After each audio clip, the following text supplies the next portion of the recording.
যারা আমল করেছেন জান্নাতের গ্যারান্টি পেয়েছেন তারা কেঁদেছেন। আমরা কে গ্যারান্টি দিল? ও যুবক, কে গ্যারান্টি দিল যে মৃত্যুর যন্ত্রণা হবে না? কে গ্যারান্টি দিল যে কবরের আযাব হবে না? কে গ্যারান্টি দিল যে জাহান্নামে যাব না? কোন গ্যারান্টি পায়া জমিনে হাসতেছি, চলতেছি, কত চুল পাইকা সাদা হয়ে গেছে, এখনো গুনাই ছাড়তে পারি না।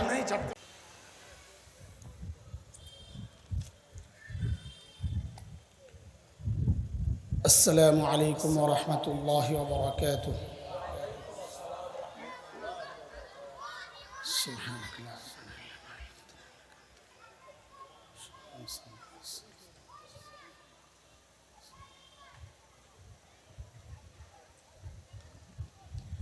আলহামদুলিল্লাহ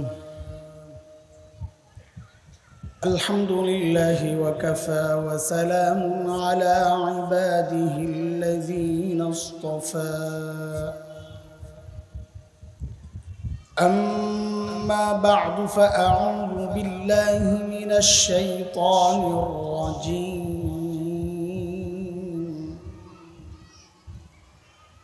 بسم الله الرحمن الرحيم.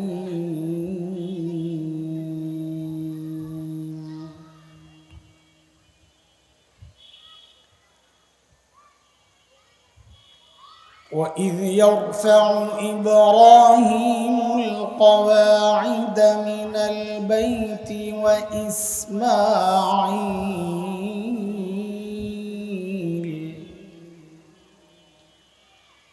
ربنا تقبل منا إنك أنت السميع العليم.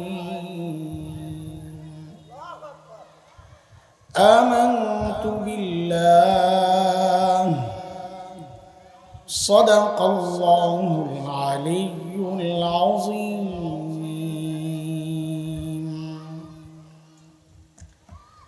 দারুল আজহার মডেল মাদ্রাসার উদ্যোগে আয়োজিত আজকের এই ওয়াজ মাহফিলের মুহতারম সভাপতি, অতিথিবৃন্দ, হযরত উলামায়ে কেরাম, মুরব্বিয়ানে আযম, দূর দূরান্ত থেকে আগত ইসলাম প্রিয় সুধী সমাজ, প্রিয় ছাত্র ভাইয়েরা, যুবক বন্ধুরা, পর্দার আড়ালের মা ও বোন, আল্লাহ সুবহানাহু ওয়া তাআলার অশেষ মেহেরবানি, করুণা, দয়া, যে মহান মালিক লাখো কোটি মানুষ থেকে বাছাই করে দিন এই মাহফিলে আমাকে আপনাকে আসার বসার, কিছু কথা বলা ও শোনার তৌফিক দান করেছেন। সেজন্য মহান রবের শুকরিয়া আদায় করি, জবান খুলে প্রাণ খুলে কালিমাতুশ শুকর উচ্চারণ করি, আলহামদুলিল্লাহ। তো ওটা কিছু দেখা যায় না।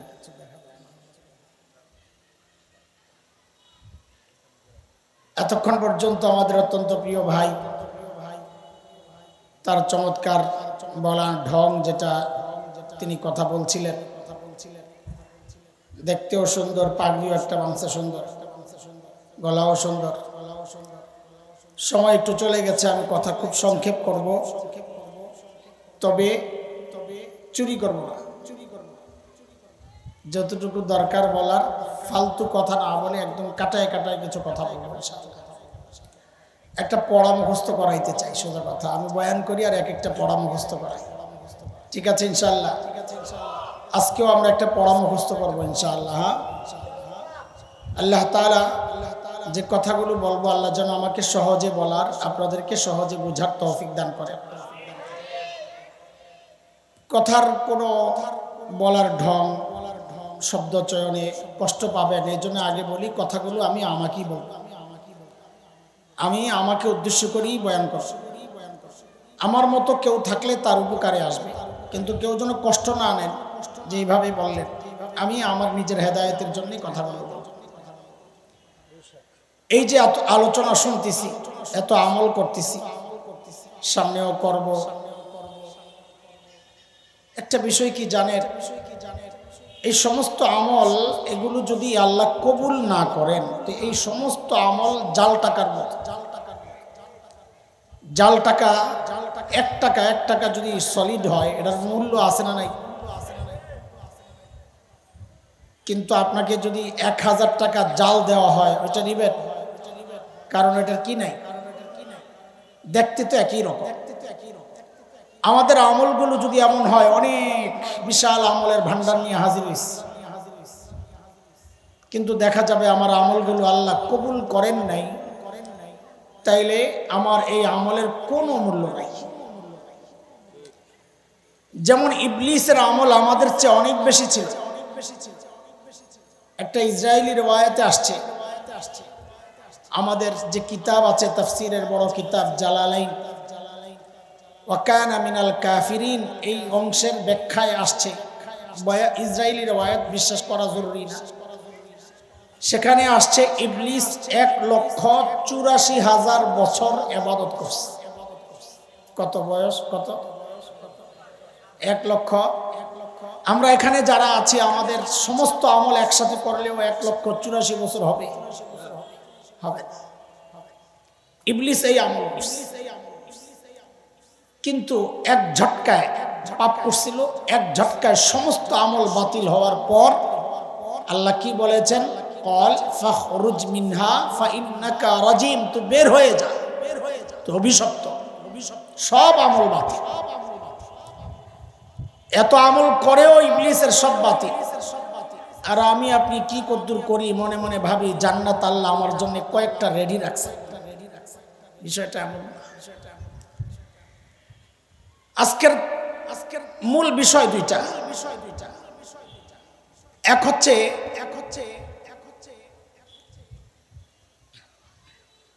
আমার আমল কবুল হচ্ছে কি হচ্ছে না এটা বুঝবো কেমনে। আরেক হচ্ছে আমল কবুল করাবো কেমনে। কয়টা বিষয়, পয়েন্ট একদম মুখস্থ করা লাগবে। আমি জিজ্ঞেস করব, জুয়ান সামনে বসছে, না পারলে কিন্তু আমার বদ অভ্যাস আছে, মুরগি বানায় দেব, মুরগি। কয় বিষয়? এক হচ্ছে আমার আমল কবুল হচ্ছে কিনা আমি কেমনে বুঝবো। আরেক হচ্ছে কবুল করব কেমনে, করাবো কেমনে, কিভাবে করলে আল্লাহ কবুল করবেন। আমার তো এটা খুব জানা দরকার, আপনাদের দরকার। এত আমল করলাম কিন্তু যদি কবুল না হয় তো কোনো লাভ নাই। তো আমার আমল কবুল হচ্ছে কি হচ্ছে না এর জন্য আমাদের বড়রা কোরআন হাদিস থেকে কিছু পয়েন্ট এনেছে পরীক্ষার জন্য। ধরেন মিটার, আর যে এই মিটার লাগায় দাও, এটার মধ্যেই উঠবে আমল কবুল হচ্ছে কি হচ্ছে না। সেই মিটারের মধ্যে একটা হচ্ছে একটা আয়াত কোরআন আল কারীমের। আল্লাহ বলেন সানাস্তাদরিজুহুম মিন হাইসু লা ইয়ালামুন। আল্লাহ বলেন আমি, কেউ আছে এমন যাকে উপরে তাদের বর্ণনা আসছে, যাদেরকে আমি ধীরে ধীরে ধীরে ধীরে নিচে নামায়া দিই। এরপর যে কথাটা আল্লাহর, এটা আরো কঠিন। অহুম লা ইয়ালামুন, আমি যে তাকে নিচে নামায়া দিচ্ছি তার খবর নাই। দেখেন, নিচে নামায়া দেওয়া এটা এক ভয়ঙ্কর দিক, বিপদ। আরেক বিপদ হচ্ছে সে বুঝেও না। আরে বুঝলে তো সংশোধনের সুযোগ থাকে, না বুঝলে তো মুসিবত। এই যে আয়াতটা, এই আয়াতকে সামনে রেখে আমি আমার নিজেকে যাচাই বাছাই করতে পারি আমার আমল কবুল হচ্ছে কিনা। আমি নিজের জীবনটা দেখি যে আমার অতীত বর্তমান, আগে ভালো চলতো না এখন ভালো চলতো। যদি দেখি দ্বীনের দিক থেকে আমার উন্নতি হচ্ছে আলহামদুলিল্লাহ, আর যদি দেখি অবনতি হচ্ছে তো এটা বুঝে নেওয়া এটা একটা আলামত যে আমার পিছনের আমল হয়তো কবুল হচ্ছে না। এই জন্যে আল্লাহ আমাকে ধীরে ধীরে ধীরে ধীরে নিচের দিকে নামায় দিচ্ছে। আমার এমন অসংখ্য প্রমাণ আমার সামনে আছে, আমি দেখেছি নিজ চোখে। আমার নিজের ব্যাপারও এমন অনেক ভাই দেখেছি মাদ্রাসায় পড়াচ্ছেন আমাদের সাথে, কি সুন্দর জুব্বা পরেন, পাগড়ি পরেন, সাংসারিক চাপ নিতে পারে নাই। তো হঠাৎ মাথায় আসছে ব্যবসা করা তো আর হারাম না, হালাল পাক। মাদ্রাসায় পড়াইয়া যেই বেতন পাই নিয়মিত পাই না, যাই পাই তাও নিয়মিত না। একটু ব্যবসা করো, ব্যবসা করা তার গুনাহ না। তো ঠিক আছে, ভালো কাজ, মাদ্রাসা থেকে চলে গেল ব্যবসায়। কিছুদিন পর দেখা হলো, দেখলাম যে ওই জুব্বা নাই, পাগড়িও নাই, জামা ছোট হয়েছে। আচ্ছা, ছোট জামা কি নাজায়েজ? একটাও নাজায়েজ কাজ করে নাই, কিন্তু ধীরে ধীরে কই যাচ্ছে একটু খেয়াল করে, জামাটা ছোট। আরো কিছুদিন পর দেখা হলো, তো দেখলাম আর মৌলবীর জামা নাই, রেডিমেড জামা ডিজাইন করা। নাজায়েজ? নাজায়েজ না, আমি নাজায়েজ বলতেছি, আপনি খেয়াল করতে থাকেন। আরো কদিন পর দেখা দেখি ঢিলে ডালা যে সালোয়ার পরতো বাদ দিয়ে পড়ছে ট্রাউজার সোজা। আরো কদিন পর দেখা দেখি যে প্যান্ট পরা, উপরে পাঞ্জাবি। আরো কদিন পর দেখা দেখি যে মাথায় টুপি নাই, চুল্লি বড় বড়, এলোমেলো পাগলা। আরো কিছুদিন পর দেখি যে দাড়ি কাইটা ছোট করছে, এতক্ষণে যায় হারামে ঢুকছে। এর আগ পর্যন্ত একটাও হারাম কাজ সে করে নাই বটে, কিন্তু ধীরে ধীরে আল্লাহ কিন্তু তাকে নিচে নামায়া দিচ্ছিলেন, সে বুঝে নাই। এটা কেন হয়? অতীতের আমলগুলো কবুল না হওয়ার নমুনা এটা।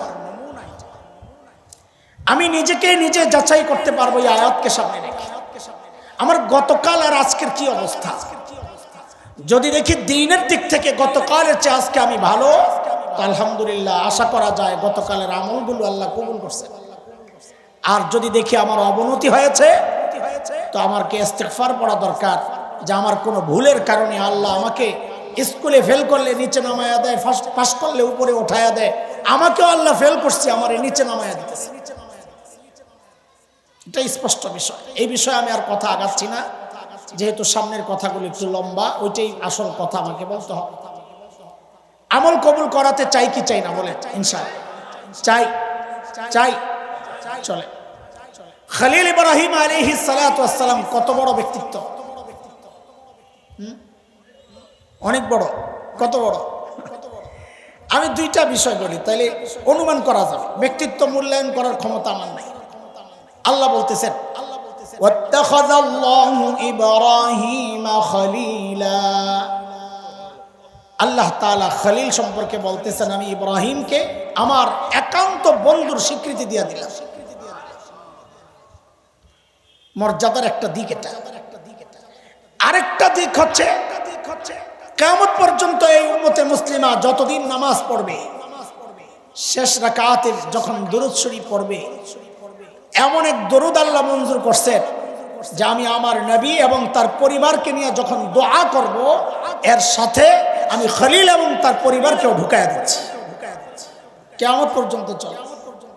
এত বড় মানুষ, কাজ একটা করছেন বড় দামি, কাবা পুনর্নির্মাণ। দেখেন, অনেক সময় ব্যক্তির কারণে কাজের দাম বেড়ে যায়, অনেক সময় কাজের কারণে ব্যক্তির দাম বাড়ে, ব্যক্তি পুরস্কৃত হয়। এখানে দুই দিক থেকেই দামি, খলিলও দামি, কাজ যেটা করেছেন সেটাও দামি। কাবার মর্যাদা কত আমি জানি না, সোজা সোজা কথা আমার, আমি জানি না। এর আগের গুলার যায়, বলে আগের কোনটা? বলে কাবাকে ঘিরে যে মসজিদ আছে, মসজিদুল হারাম, ওই মসজিদুল হারামের মর্যাদা কত, যা কাবার কারণে মসজিদুল হারামের মর্যাদা, ওই মসজিদুল হারামের মর্যাদা কত? তো নবী আলাইহিস সালাম বলেছেন, বাইতুল মুকদ্দাস মসজিদে নববী ছাড়া দুনিয়ার যে কোনো মসজিদে নামাজ পড়লে যেই সওয়াব হয়, মসজিদুল হারামে নামাজ পড়লে তার চেয়ে 1,00,000 গুণ বেশি সওয়াব। এই একজন একটু যায়, ওই যে বিচ্ছু বাহিনীটির একটু কিছু করা যায় কিনা, আশপাশের বিচ্ছু বাহিনী পোলাপাইনগুলা বুঝে একটু যায় না মাইরা। আচ্ছা বাবুরা, এই যে বাবারা যারা তো খেলতেছ, খেলো না এখানে, আওয়াজ ছাড়া, আওয়াজ ছাড়া। আসো, ওয়াজ শুনতে আসো, আর নাইলে বাইরে যায় খাও, আওয়াজ করবা না। মাশাআল্লাহ, শুনছি তো, মাশাআল্লাহ। আল্লাহ কবুল করে।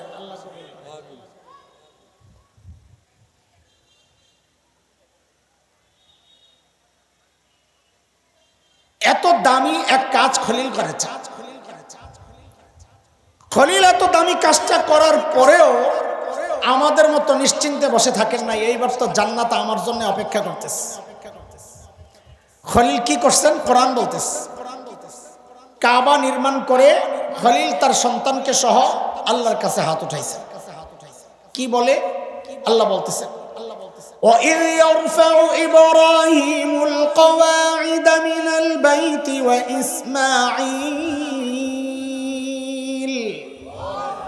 رَبَّنَا تَقَبَّلْ مِنَّا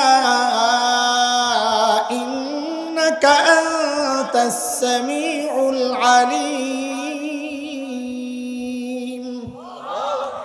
এত দামি কাজ করার পরেও খলিল বলতেছেন, আল্লাহ আমার কাজের কি মূল্য যদি আপনি কবুল না করেন? ও আল্লাহ, আমার এই কাজকে আপনি কবুল করে নেন। এর দ্বারা কি বোঝা যায়? এর দ্বারা বোঝা যায় আমলকে আল্লাহর কাছে কবুল করাতে হলে প্রত্যেক আমলের পর আল্লাহর কাছে দোয়া করা, আল্লাহ আমার কাজের কি মূল্য, আমারই বা কি মূল্য, আল্লাহ এই কাজটাকে আপনি, এই আমলটাকে আপনি কবুল করে নেন। বলে এক নাম্বার আমলকে কবুল করানোর এক নাম্বার আমল বললাম, বলে কি করা? জোরে সবাই মুখস্থ করে কি করা? মাশা। 2 নাম্বার মুখস্থ করবেন ইনশাআল্লাহ। 2 নাম্বারটা বলার আগে চলেন একটা গল্প বলি। গল্প কোরআনের গল্প, আন্দাজি গল্প না। হযরত আদম আলাইহিস সালাতু ওয়াস সালামের 2 ছেলের নাম জানেন? শুরুর দিকে মাশাআল্লাহ, আপনারা তো অনেক কিছু জানেন দেখা যায়। ওয়াজ অর্ধেক আগে গেছে। আমরা এক ভাই আরেক ভাইকে হত্যা করছে। কে কাকে হত্যা করছে? কাবিল হাবিলকে। বলেন কা কা, কতল কতল কতল, সবসময় মনে রাখবেন হত্যা করা কি? কতল কতল, কা কা, কাবিল কতল, যে কাবিল সে কতল কাতেল। তো এইবার ঠিক করে বলেন কে কাকে হত্যা করছে? আমরা কিছু শুদ্ধ করব, কিছু ভুল ঠিক করব, হয়তো সমস্যা নাই, তো সরবের কিছু নাই। কাবিল কেন হত্যা করছে? এক বোনকে বিয়ে করা কেন্দ্রিক 2 ভাইয়ের লড়াই। সিস্টেম মতো বিয়ে করার কথা হাবিলের। কাবিল বলে আমি নিয়ম মানি না। তো বলে একটা কাজ করি তাইলে। বলে কি? চলো একটা লটারি দেই। লটারি মানে কোরবানি। যার কোরবানি কবুল হবে সে বিয়ে করে। তো কোরবানি দিছে। কাবিল কিছু পচা সবজি নিয়ে আসছিল, হাবিল একটা জন্তু নিয়ে আসছিল, ভেড়া টাইপের। কোরবানি কবুল হয় কি হয় না? ওই সময় সিস্টেম ছিল আসমান থেকে আগুন আসতো, যারটা কবুল হইতো তারটারে জ্বালাইয়া দিত। এটাই কবুলের আলামত। হাবিলের কোরবানি কবুল হয়েছে, তাহলে এখন কার বিয়ে করার কথা? কাবিল বলে মানি না, তোকে আমি মেরে ফেলব। কেন বললো এটা? কারণ দুনিয়ার যত জালিম আছে সব জালিম এই পয়েন্টে এক, নিয়ম মতো সিস্টেম মতো যদি জিততে না পারে তখন পেশি শক্তি দেখায়, দিনের টারে রাতে লয়ে যায়। কথা ঠিক? এই বিষয়টারে আল্লাহ কোরআনে আনছেন সূরা মায়েদায়।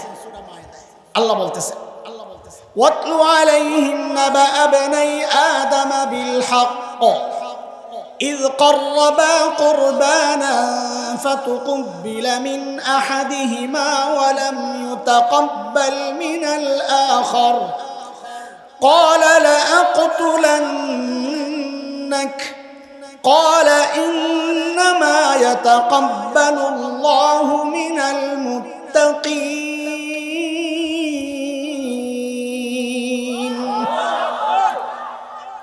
কাবিল বলে তোকে হত্যা করবে। হাবিল বলে ভাই আমার দোষ কি? তুমি অপরাধ করেছো, আল্লাহ তোমারটা কবুল করেন নাই। কারণ আল্লাহর নিয়ম হচ্ছে আল্লাহ অপরাধীর আমল কবুল করেন না। ইন্নামা ইয়াতাকাব্বালুল্লাহু মিনাল মুত্তাকিন, আল্লাহ আমল কবুল করেন কেবলমাত্র মুত্তাকির। এটা হচ্ছে আমাদের পয়েন্ট।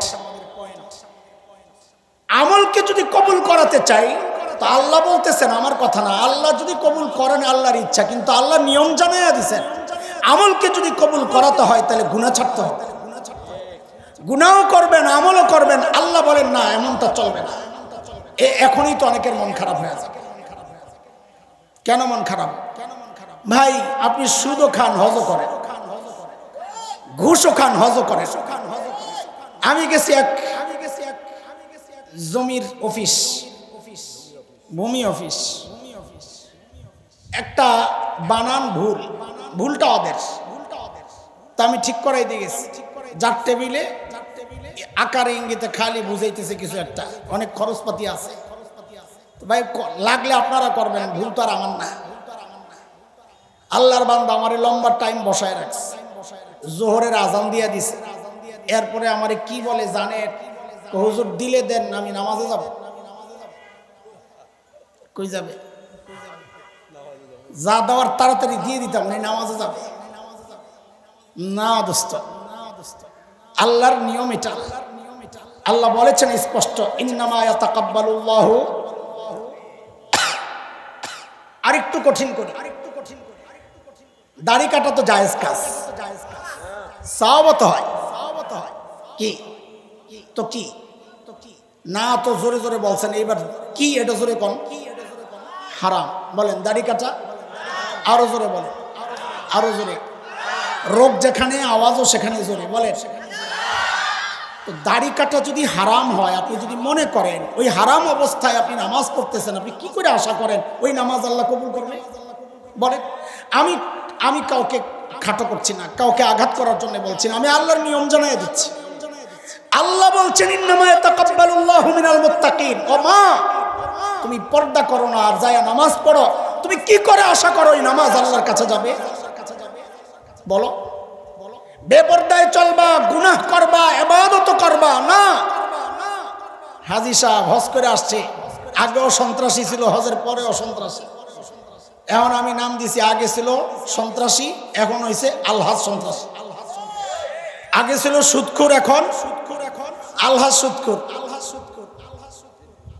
হাজির গুরু, এই হজের কোনো মূল্য নাই যদি আমি নিজেকে শুধরাইতে না পারি। এই জন্য এটা হচ্ছে আমল কবুলের আরেকটা শর্ত, গুনাহ ছাড়তে হবে। গুনাহ ছাড়তে ছাড়তে চেষ্টা করতে করতে যে আমলটা বান্দা করে, আল্লাহ বলেন আমি ওই আমল শুধু কবুল করি না, ওমাইয়াত্তাকিল্লাহা ইউযিম লাহু আজরা, আমি ওই আমলের সওয়াবও বাড়াই। আরে সাহাবীদের আমলের এত সওয়াব কেন? আমাদের থেকে এত পার্থক্য কেন? কারণ তাদের তাকওয়ার স্বীকৃতি আল্লাহ দিয়েছে। আমি আপনি মুত্তাকি, আমার পাশের মানুষ স্বীকার করেন। যত পিসাব আছে স্টেজে জিজ্ঞেস করেন, বউ একজনেরও মুরিদ হয় নাই। আচ্ছা কারণ আমি জানি না, আমারটাই বলি, আমারটা আমার কাছে মুরিদ হয় নাই। ও জানি, চিনি, আপনি কোন মার্কা বুঝুন? আমার আপনার তাকওয়ার স্বীকৃতি পাশের মানুষ দেয় না। আর আল্লাহর নবীর সাহাবী মুত্তাকিটা আল্লাহ নিজে সাক্ষ্য দিয়েছে। কার সাক্ষ্য? সূরা হুজুরাত আয়াত 3 আল্লাহ বলেন, ইন্নাল্লাযীনা ইয়াগুদ্দুনা আসওয়াতাহুম ইনদা রাসূলিল্লাহ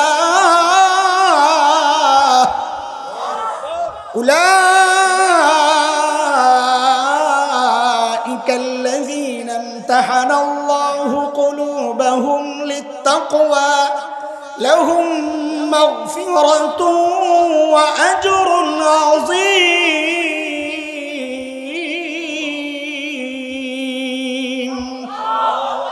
আল্লাহ বলেন, পড়াইছেন আমার নবী। অদস্ত যিনি পড়ান, পরীক্ষা তিনি নেন না আরেকজন।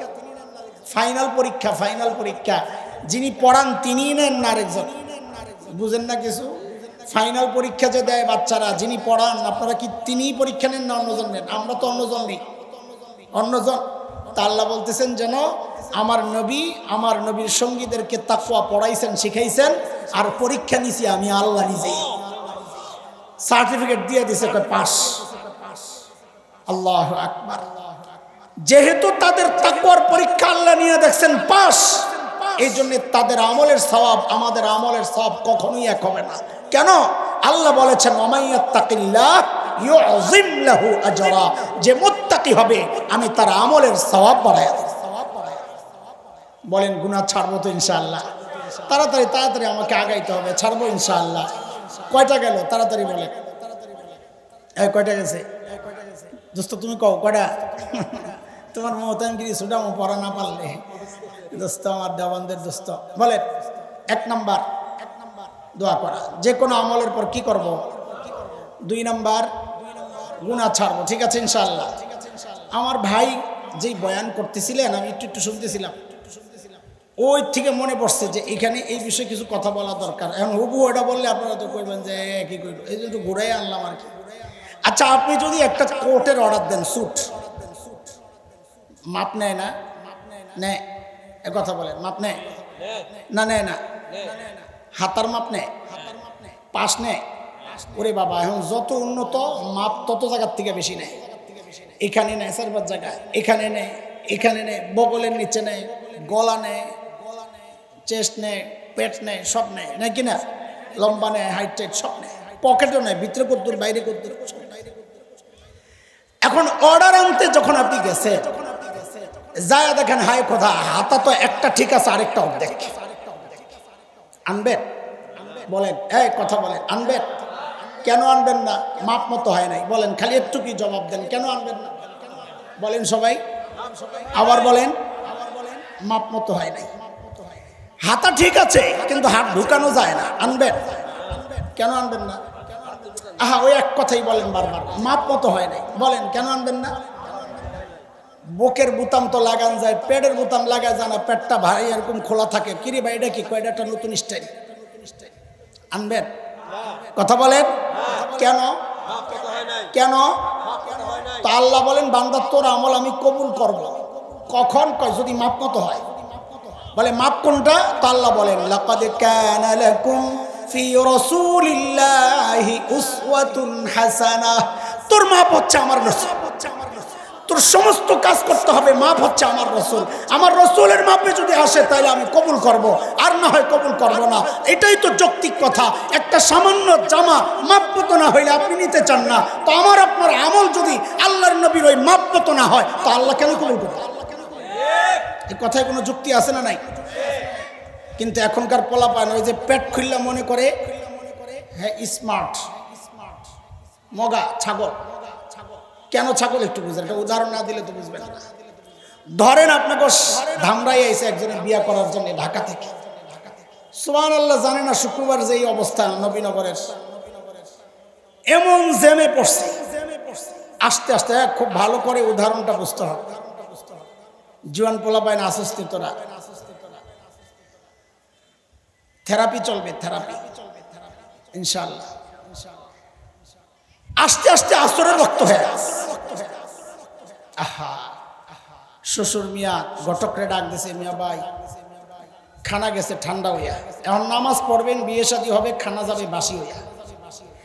এই ছেলে আজীবন আমার মেয়েটারে খোটা দিবে। তোর বাপের বাড়িতে গেছিলাম, প্রথম দিন আমারে বাসি খানা খাওয়াইছে। এটা বইলা বইলা জ্বালাইবো, আসলে হইলো মাল চায়, মাল। তো কি করা? খাওয়া দাওয়া আগে শেষ করেন।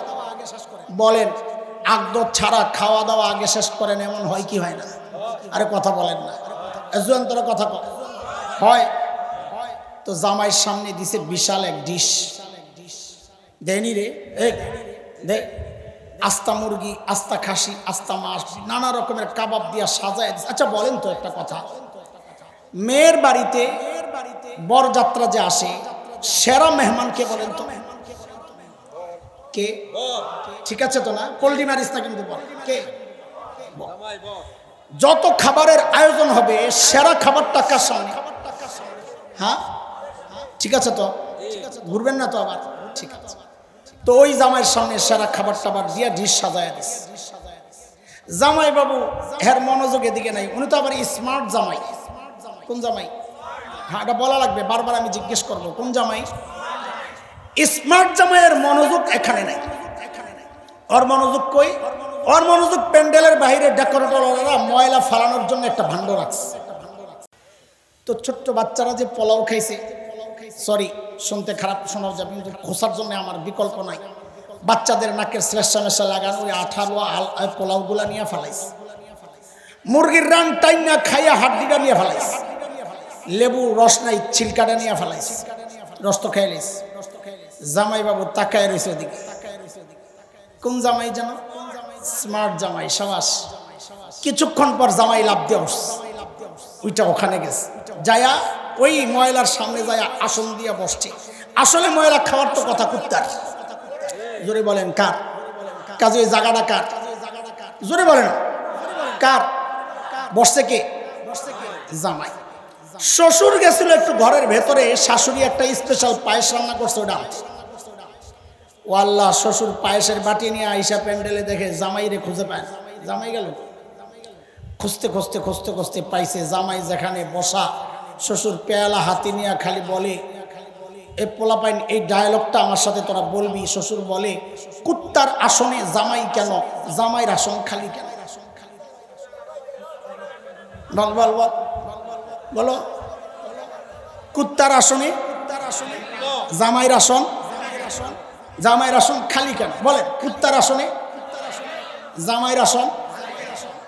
ঘটকরে ডাক দিছে, মিয়া ভাই এদিকে আসে। কি আপনারা বললেন স্মার্ট জামাই? হ্যাঁ ভেরি স্মার্ট। ভেরি ছুটাই দিছি, এটা নিয়ে ভেরি স্মার্ট। আচ্ছা আপনারা বলেন, এই ছেলের কাছে মেয়ে বিয়ে দিবেন, বোন দিবেন, আপনজন দিবেন কেন? এই ছেলে সুস্থ না পাগল? কেন? কারণ সে আজকের সেরা মেহমান, তার সামনে সেরা আয়োজন, ঠিক কিনা? সেরা মেহমান সেরা আয়োজন বাদ দিয়ে গেছে ময়লা খাইতে। এই জন্য আপনারা বলতেছেন সে আস্তে একটা পাগল। কথা ঠিক? কে কে মনে করেন পাগল দেখি বলেন তো, সে কি? আরো জোরে, সবাই না বললে আমি কথা আগাবো না। সে কি? মাথা ঠিক আছে না নষ্ট? আরো জোরে, জোরে সরে মাসা। কিন্তু দেখা যায় এখানে বহু নষ্ট পাবলিক আছে, এখানেও পাগল আছে। কেন দোস্ত? তোমাকে আল্লাহ দুনিয়ার সেরা মেহমান বানাইছেন। আল্লাহ বলেছেন, কুনতুম খায়রা উম্মাহ, তুই হচ্ছে সর্বশ্রেষ্ঠ উম্মত, আখেরি পয়গম্বরের উম্মত।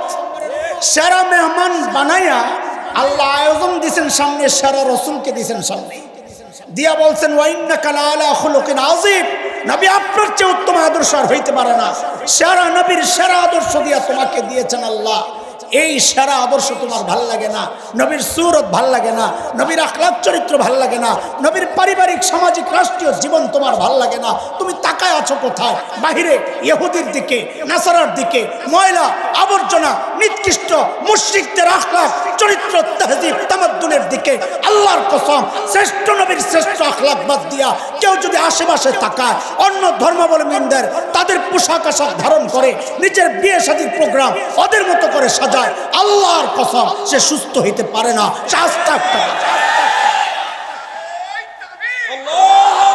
এই কথা কি আমার না আল্লাহ? আল্লাহ কই বলছেন? আপনি বলে দেন, বল। আল্লাহ বলতেছেন কোরআনে, সাবাস। আল্লাহ বলেন কি? আল্লাহ বলতেছেন, ওয়ালাকাদ যারানা লিজাহান্নামা কাসীরাম মিনাল জিন্নি ওয়াল ইনস লাহুম কুলুবুন লা ইয়াফকাহুনা বিহা ওয়া লাহুম আ'য়ুনুন লা ইউবসিরুনা বিহা ওয়া লাহুম আযানুন লা ইয়াসমাউনা বিহা উলাইকা কাল আনআম বাল হুম আদাল উলাইকা হুমুল গাফিলুন।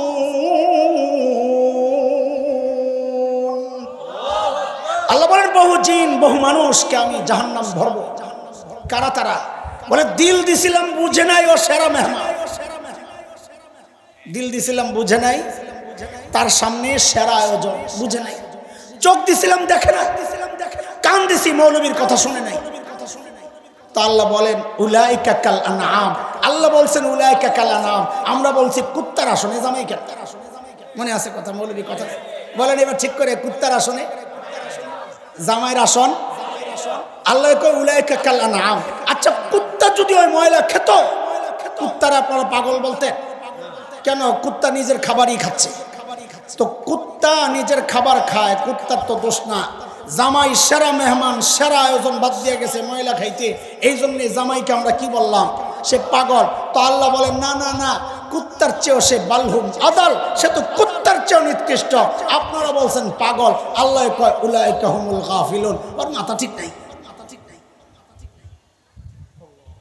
এই জন্যে নিজের আমলকে যদি কবুল করাইতে হয় তাহলে মাপ মতো আমল করা লাগবে। সেই মাপটা হচ্ছে সুন্নতে রাসূল সাল্লাল্লাহু আলাইহি ওয়াসাল্লাম। আল্লাহর নবীর সুন্নত ছাড়া কোন আমল আল্লাহ কবুল কেন করবেন? কোন যুক্তিতে বলেন? একটা সামান্য জামা আপনি মাপ মতো না হইলে অর্ডার ক্যান্সেল করেন, তো আল্লাহও আপনার আমল আমার আমল যদি সুন্নত তরিকায় না হয় অর্ডার ক্যান্সেল, ওই আমল কবুল হবে না। এটাই তো যৌক্তিক নাকি? কি বলেন আপনারা? কয়টা গেল তাড়াতাড়ি?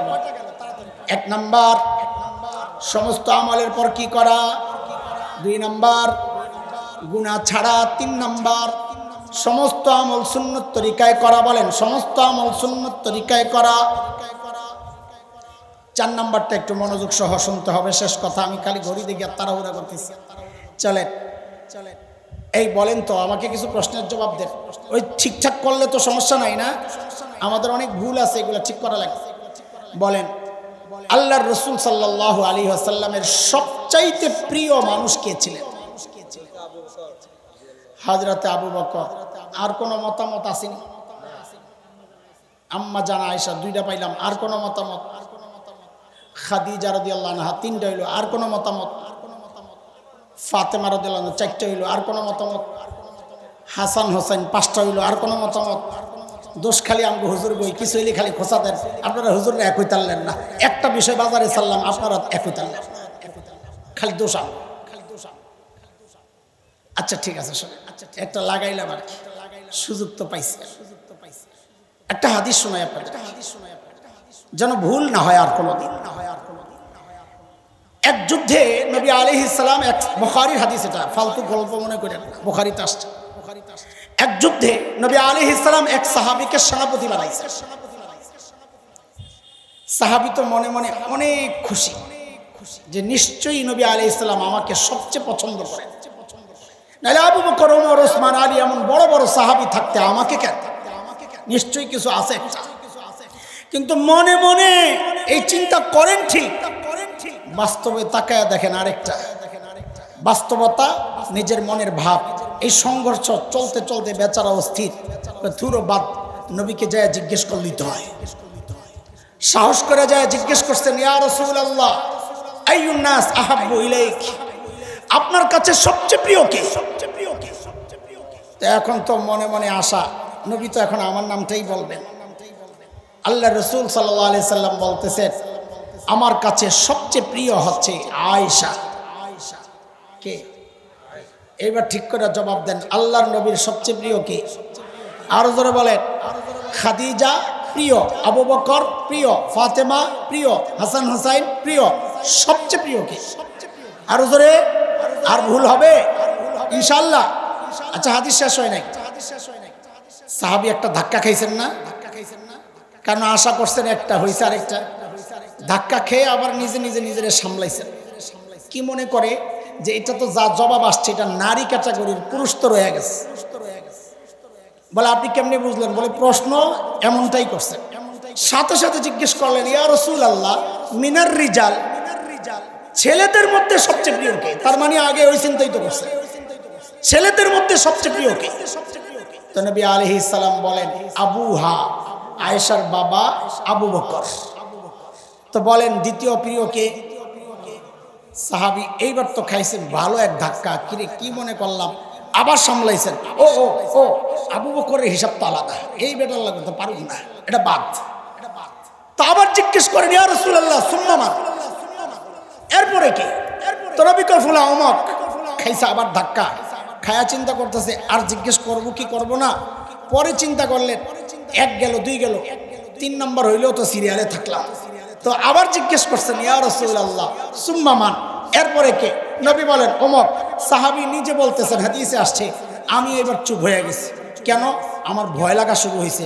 আল্লাহ রে, যেভাবে চলতেছে সিরিয়াল, না জানি আমার নাম সবার শেষে আসে কিনা। তার চেয়ে বরং চুপ থাকি, মাঝামাঝি থাকার একটা সম্ভাবনা তো আছে। হাদিস শেষ করলাম আর কি, যে আমার আলোচনার বিষয় না। আবার পেছনে যাই, আল্লাহর নবীর সবচাইতে প্রিয় কে?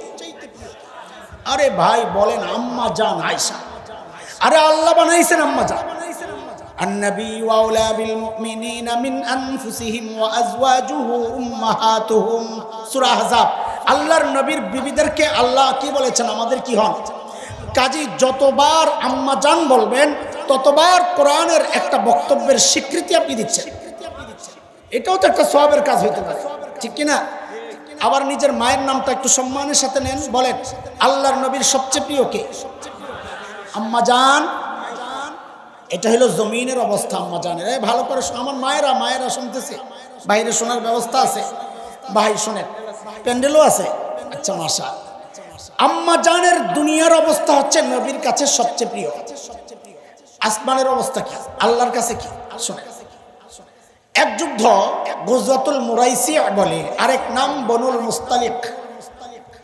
ওই যুদ্ধে নবী আলাইহিস সালাম আসার সময় নবী আলাইহিস সালামের একটা সিস্টেম ছিল, যুদ্ধে একজন বিবিকে সাথে রাখতেন। ওই যুদ্ধে ছিলেন আম্মা জান আয়েশা। আসার সময় এক জায়গায় তাবু পাতা হয়েছে, রাত্রি যাপন হবে। ভোরে একজনকে নবী হুকুম করলেন, ঘোষণা দাও, রওনা দিতে হবে। আম্মা জান বলেন আমিও গেলাম জরুরত ছাড়ার জন্য একটু দূরে। অজু টজু করে টরে যখন আসছি, এসে দেখি গলার হার ছিল একটা, ওই হারটা নাই। এখানে একটা প্রসঙ্গক্রমে কথা বলেনি, আম্মাজান এই হার তালাশ করতে যায় লম্বা সময়টা যে ব্যয় করলেন, কেউ এমনটা মনে না করা একটা হারের জন্য আম্মাজানের এত কষ্ট, দুনিয়ার প্রতি মহব্বত না, এটা মনে করবেন না। কেন? কারণ হারটা আম্মাজান হাওলাত নিছিল, হাওলাত ঋণ নিছিল। এটা তো সূক্ষ্ম বিষয়। হার আম্মাজান কি করছেন? ঋণ নিছেন, ঋণের জিনিস ফেরত দিতে হবে। এই জন্য আম্মাজানের পেরেশানি, দুনিয়ার পেরেশানি না মিয়া। তো আম্মাজান গেছেন আবার তালাশ করার জন্য, খুঁজতে খুঁজতে খুঁজতে খুঁজতে খুঁজতে খুঁজতে লম্বা টাইম ব্যয় হয়েছে, আর খুঁজা পায় না। কারণ ওই যে মোবাইলের ফ্ল্যাশ লাইট তো ছিল না, টর্চ লাইটও তো ছিল না, হাতটাই আর খুঁজছেন আর কি। আম্মাজান যখন জায়গায় ফেরত আসে, আহারে এসে দেখেন যে নবী কাফেলা নিয়ে চলে গেছে। কেন গেলেন? কারণ ওই সময় সিস্টেম ছিল, মেয়েরা এরকম হাওদাজ বলে পালকির মতো করে ওটের মধ্যে বসানোর ব্যবস্থা থাকতো। তা আম্মাজান নিজেই বলেন আমি ছিলাম গরমে হালকা, ওই পালকি যারা উঠাইছেন ওরা যখন উঠাইছেন টের পান নাই আমি ভিতরে ছিলাম কি ছিলাম না, তো ওরা নিয়ে চলে গেছে। এখানে একটা সূক্ষ্ম প্রশ্ন রেখে যায়, ওরা জানে নাই কিন্তু নবী জানতেন কিনা যে আম্মাজান নাই? আচ্ছা আমি বলি আমার বিশ্বাস নবী জানতেন না। আপনারা কি বলেন, জানতেন না? জানতেন? হ্যাঁ, আবার বলেন। যদি বলেন জানতেন, তাইলে আমি আপনি আমাদের স্ত্রীদেরকে একা এরকম নির্জন জায়গায় রেখে যাব না কোনোদিন, যাব? তো তার মানে যদি আপনি বলেন নবী জেনেও চলে গেছেন, তার মানে আপনি নবীকে আমার চেয়েও বেশি কম দায়িত্বহীন স্বামী, আমার চেয়েও আমি তো দায়িত্বশীল স্বামী, নবীকে আপনি দায়িত্বহীন স্বামী হওয়ার অভিযোগ দিতেছেন। তার মানে নবী জানতেন না। নবী, সবাই জোরে সরে বলেন তো, নবী জানতেন না? জানতেন না? আরো জোরে শুনতে চাই, আরো জোরে শুনতে চাই। কি বোঝা গেল? আল্লাহর নবী গায়েব জানতেন না। আল্লাহর নবী, জোরে কন, আল্লাহর নবী গায়েব শুধু জানেন। আপনারা এই বিষয়ে আমি আলোচনা করব না। সূরা আরাফ আয়াত 188 188 ওই তাফসীর খুলে দেখবেন, ওখানে স্পষ্ট বলা আছে। যাই হোক, আল্লাহর নবী চলে গেছে। আম্মাজান এসে যখন দেখছেন কেউ নাই, আম্মাজান জায়গায় বসে বসে। এটা আরেক নিয়ম শিখেন, যেখান থেকে হারায়া যাবেন ছুটাছুটি করবেন না, ওই জায়গায় দাঁড়ায় থাকবেন। যে খুঁজতে আসবে প্রথমে ওখানে আসবে। এখন আপনি গেছেন আরেক জায়গায়, যে খুঁজতে আসছে সে এসে আপনাকে পায় না, আবার আপনি আসছেন সে গেছে আরেক জায়গায়, এটা পেরেশানি বাড়ে। আম্মাজান ওখানেই বসে আছেন, বয়স কম, লম্বা সফরের ক্লান্তি, ঘুমায় পড়ছেন। আল্লাহর নবীর আরেকটা সিস্টেম ছিল, কোথাও থেকে কাফেলা যখন রওনা দিতেন একজনকে পেছনে রেখে আসতেন। সিস্টেম এটা সুন্দর সিস্টেম। কেন রেখে আসতেন? যাওয়ার পর একটা চেক দিতেন, চেক কিছু রয়ে গেল কিনা। এখন এটা খুব বেশি জরুরি। অধিকাংশ সফরে আসার পর বলে হুজুর কাম হয়েছে, কি হয়েছে? চার্জারটা রেখে আসে। এখন কি রেখে আসে? এখন শুধু চার্জার রেখে আসে। তো নবী আলাইহিস সালামের যুগে মিসওয়াক থাকতো, এটা থাকতো, এটা থাকতো। তো নবী একজনকে রেখে আসতেন যেন কিছু না থাকে, উনি লাস্ট কাঁচায় সব নিয়ে আসবেন। ওই সাহাবী আয়েশা দেখেন জান্নাতে, হাদিসের কথা, সাহাবী এতটুকুই বলেছেন, ইন্না লিল্লাহি ওয়া ইন্না ইলাইহি রাজিউন। নবী আলাইহিস সালাম তো চলে গেছেন সামনে, সাহাবী নিজের বাহনকে বসায় আম্মাজানকে উঠাইয়া ধরে ধরে একা একা গেছেন। বেলা অনেক দূর হয়ে গেছে। কাফেলার সাথে যখন মিলিত হয়েছে, ওই দিক দিয়ে মুনাফিকরা খবর ছড়াইয়া দিছে যে আম্মাজান নাই মানে ওই যে পিছনে যে সাহাবীকে নবী রেখে আসছেন, নাউজুবিল্লাহ নাউজুবিল্লাহ, আম্মা জানের সাথে ওই সাহাবীর গোপন সম্পর্ক ছিল, সেই জন্য আম্মা জান ওখানে রয়ে গেছে। মুনাফিকরা তো খবর খুব ছড়াইছে, কিছু দুর্বল মুসলমান যেমন হযরত হাসান ইবনে সাবিত, সাইয়েদনা আবু বকরের সম্পর্কের ভাগিনা হযরতে মিস্তাহ, হযরত নবী আলাইহিস সালামের শেলিকা হামনাহ বিনতে জাহাশ, জায়নাব বিনতে জাহাশের বোন, এই মানুষগুলো এগুলোর সাথে জড়ায় গেছে। 1 মাস পর্যন্ত মদিনা গরম, এই আওয়াজ শুধু চলতেছে, কিন্তু আম্মা জান কিছুই জানেন না। 1 মাস পর ওই যে মিস্তাহ হযরত আবু বকরের ভাগিনা, তার মা হযরত আবু বকরের সম্পর্কের বোন উম্মে মিস্তাহ আম্মা জানের সাথেই থাকেন, গেছেন একটু দূরে জরুরত সারার জন্য। উম্মে মিস্তাহ তার চাদরে পেঁচায়া পড়ে গেছে, পইরাই উঠে দিছে বিস্তারে একটা বকা, অসভ্য, এই শয়তানের জন্য আজকে আমার এই বিপদ। তা আম্মা জান আটকাইছেন, না না না, মিস্তাহকে বকা দিও না, ও সাহাবী, বদরি সাহাবী, ও বদরে যুদ্ধ করছে, বদরে যারা যুদ্ধ করছে ওদেরকে নিয়ে কটু কথা বলা যাবে না। তখন উম্মে মিস্তাহ বলে, মা আপনি জানেন না কি করছে, এই ঘটনার সংজ্ঞা। আম্মা জানের তো মাথা নষ্ট, আমি কিছুই জানি না। ঘরে আসছেন, আমি খুব দ্রুত শেষ করতেছি, ঘরে আসছেন, নবীর কাছে অনুমতি চাইছেন, চায়া বাড়িতে চলে গেছেন, বাবার বাড়ি। আবু বকরকে জিজ্ঞেস করেন, আবু বকর চুপ। উম্মে রোমান মা জিজ্ঞেস করেন, উম্মে রোমান চুপ। আম্মা জান বলেন, 1 দিন 2 দিন না, আমি একাধারে 3 দিন কেঁদেছি, চোখের পানি শুকায়া গেছে। নবী আলাইহিস সালাম আসছেন। আয়েশা বলতেছেন, আয়েশা যদি ভুল করো তওবা করো, না করলে বলো। আম্মা জান বলেন, আমি যদি এখন সত্য বলি আমি কিছু করি নাই, বিশ্বাস করবেন, আর যদি মিথ্যা বলি যে করছি, তখন ঠিকই বিশ্বাস করবেন। তা আপনাদের কাছে আমার কথা বলার দরকার, আল্লাহর উপর ভরসা। আম্মা জান বলেন, এই কথাবার্তা চলছে, এর মধ্যেই দেখি নবীর মধ্যে পরিবর্তন শুরু হয়ে গেছে, মানে ওহী আসতেছে। আল্লাহর নবীর উপর যখন ওহী আসতো, চেহারা লাল হয়ে যাইত, ওয়া ইন্না জাবিনাহু লা তাফাসসাদু আরাকা, কপাল ঘামে একদম ঘর্মত্ব হয়ে যাইত। আম্মা জান বুঝছেন ওহী আসতেছে। যখন ওহী আসা শেষ হইল, নবী আলাইহিস সালাম মুস্কি মুস্কি হাসতেছেন, জানায়া দিলেন আল্লাহু আকবার। আম্মা জানের পবিত্রতায় আল্লাহ তাআলা, ওই যে বলছি উপরে আম্মা জানের মর্যাদা, সূরা নূর পড়বেন, 1টা 2টা 3টা 4টা 5টা না, আল্লাহ তাআলা আম্মা জানের পবিত্রতায় 10টা আয়াত নাযিল করেছেন। কয়টা? এজোরে বলেন তাড়াতাড়ি। এর মধ্যে একটা আয়াত তো বড় কঠিন, সাহাবীদেরকে আল্লাহ ধমকাইতেছেন একটা আয়াত। কাদেরকে? সাহাবীদেরকে, যাদের জান্নাতের গ্যারান্টি পাওয়া যায়, তাদেরকে ধমকাইতেছেন। কি বইলা?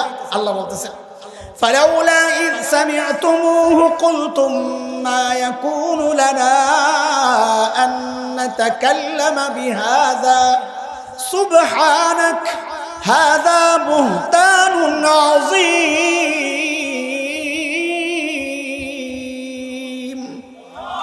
সাহাবীদেরকে আল্লাহ ধমকাচ্ছেন এই বলে যে যখন তোমরা এই সমস্ত কথাবার্তা শুনলা, তখন কেন বললা না যে এসব বিষয়ে আমাদের কথা বলা উচিত না? আল্লাহ পবিত্র, আল্লাহর রসুল পবিত্র, রসুলের স্ত্রী পবিত্র, এটা স্পষ্ট মারাত্মক অপবাদ। এই কথা কেন বললা না? আল্লাহ ধমকাইতেছেন, শাসাইতেছেন কাদেরকে? এত বড় মানুষ আম্মা জান আয়েশা। জমিনের মর্যাদা নবীর সবচেয়ে প্রিয়, আসমানের মর্যাদা পবিত্রতায় আল্লাহর 10 আয়াত নাজিল। এত বড় মানুষটাও মুসলমান খেয়াল করে নামাজে দাঁড়াইছেন। আম্মা জানের মর্যাদা কিছু বুঝে আসছে? আমার মায়ের মর্যাদা সারা রাত বললেও তো শেষ হয় না। আমি একটা প্রসঙ্গ আনার জন্য কথাটা বলেছি। নামাজে দাঁড়াইছেন, তিলাওয়াত করতেছিলেন, ওয়াবাদালাহুম মিনাল্লাহি মা লাম ইয়াকুনু ইয়াহতাসিবুন। এই আয়াত পড়তেছেন আম্মা জান আর কান্না করতেছেন, এই আয়াত পড়তেছেন আর কান্না করতেছেন। আয়াত শেষ করতে পারেন না, আবার শুরু করেন, আবার কান্না করেন, আবার শুরু করেন, আবার কান্না করেন। এইভাবে রাতের নামাজ, তাহাজ্জুদের নামাজ ছিল, এইভাবে রাত শেষ হয় প্রায়, আম্মা জান আয়াত শেষ করতে পারেন। কেন? ও যুবক খেয়াল করো, বাবা খেয়াল করেন, কেন কেন কান্না করছেন আম্মা জান? কি আছে এই আয়াতে? আল্লাহ বলতেছেন, ওয়াবাদালাহুম মিনাল্লাহ, হাসরের মাঠে বান্দার এমন পরিচয় প্রকাশ পাওয়া যাবে, মা লাম ইয়াকুনু ইয়াহতাসিবুন, যার কল্পনাও সে দুনিয়াতে করে নাই। এই আয়াত পড়ে আম্মা জান কান্না করতেছেন। কেন? বলে, হারে দুনিয়ায় তো আমার পরিচয় আমি নবীর স্ত্রী, দুনিয়ায় তো আমার পরিচয় আমি আবু বকরের মেয়ে। আরে না জানি এমন হয় হাসরে উঠছি তো দেখি আমার পরিচয় পাল্টায় গেছে, এখন আমি অপরাধীদের সাথে দাঁড়ায় আছি। হায় যদি এমন হয় আমার কি হবে? কোথায় আম্মা যান, কোথায় হাসান যাবে? মাঝে মধ্যে এই প্রসঙ্গগুলো আসলে কলিজা মোচড় দেয়। যাহারে যদি এমন হয়, আল্লাহ না করুন, আল্লাহর সামনে দিয়ে তো যাওয়া লাগবে, যাওয়া লাগবে না? বলেন যাওয়া লাগবে কি লাগবে না? যাওয়ার সময় যদি একটা ডাক এসে যায়, কি ডাক? ওয়াকিফুহুম ইন্নাহুম মাসউলুন, এটারে থামা, ওকে জিজ্ঞেস কর, হিসাব নেওয়া লাগবে। হিসাবের খাতা যদি খোলা হয় তাইলে শেষ শেষ। দুনিয়ায় তো মানুষ জানে হাফেজ,